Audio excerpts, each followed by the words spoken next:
All right, let's talk a little bit about talk groups. We'll see how far we get into this, because I'm sure that the minute I think I'm done, I'll have something else to add. But essentially, a talk group is a way to put a radio on a frequency and a time slot and just have it talk to a certain group of radios. For example, right now I've got these two radios on the Echo Test talk group. This one here is listening on the local talk group, so these two can communicate. And even though the signal will be present because it's on the same frequency, you're not going to hear anything that comes over the radio. You can see here on the screen that this one's got signal, but nothing's coming through. However, this radio is lighting up. If I come over here to local, I'll get the audio coming through here. You'll notice that my ID didn't pop up here on this radio. I'm not sure if this one actually displays the IDs, and so that might be why you just got the green light there. So as you see, if your radio is on a different talk group, then you're not going to hear the transmitting radio. You got to be on the same group.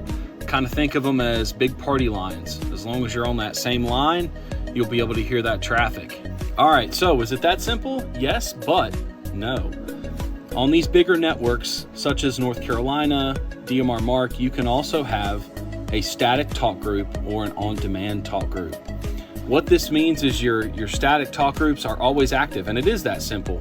You put in that talk group and you listen, and if that talk group is active, you'll hear that traffic. On an on-demand talk group, that talk group has to be activated typically by keying up that talk group.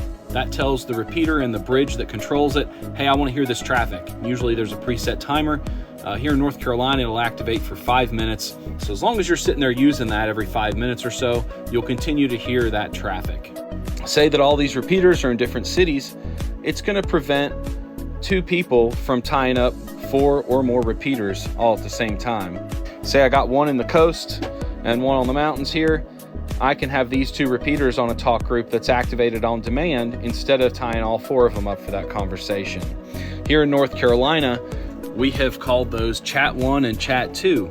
So our static group, which is the PRN, is always active on all repeaters. If I key that up, everyone on the network is going to hear what I have to say. Typically that's going to be like, hey, is anybody out there? Or, making my call to a buddy or a family member. And then we can move off to a chat group. We'll both key that up to activate it. And then it's just our 2 repeaters in the system talking to one another. Now, some days I have those days where my coffee just has not kicked in yet. But if that's you, hopefully this will help. If not, hopefully it'll help anyway. But here is a graphic that I created when trying to present this for one of our clubs here.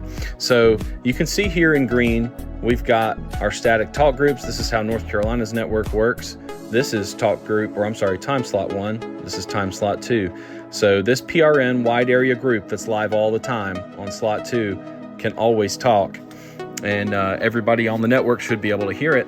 On slot 1, you've got local. And of course, that's always active. It's typically just your repeater. In some instances, they do have a couple patched, like here in Jackson County. We've got the 3 repeaters all tied together. But again, that's always active and static. And then you've got your chat groups. So say that you've got 2 folks on chat 2, represented by that blue color there. They could have those 2 repeaters tied together having a conversation. And then you've got 3 in orange. That could be another party of folks across 3 different repeaters that have activated chat 1, or they could be idle and they could be in that purple color.